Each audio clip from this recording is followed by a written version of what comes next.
زوجة الابن دي كانت راجعة من بره، مجرد ما دخلت بيتها لقت حماها واخت جوزها موجودين عندهم، فسلمت عليهم وقالت لهم طيب مش تقولوا انكم جايين؟ فرد عليها حماها وقال لها احنا في مشكله وحل المشكله دي في ايدك. جوزها قال لها المهر اللي انت اخدتيه ابويا وامي استلفوه من العيله علشان انا اتجوزك دلوقتي، والناس عاوزه فلوسها، احنا عاوزين منك في الفلوس دي علشان نسد الديون اللي علينا.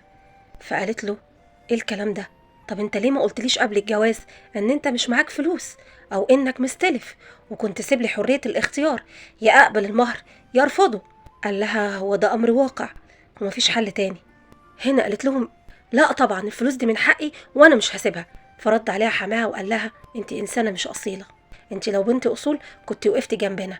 قالت له وانتوا خدعتوني وضحكتوا عليا، كل اللي انتوا عملتوه ده عشان ابنك يتجوزني ببلاش وبعدين تاخدوا مني المهر، وانا ما يضحكش عليا، مفيش فلوس. لو انت مكان الزوجه دي كنت هتتصرفي ازاي؟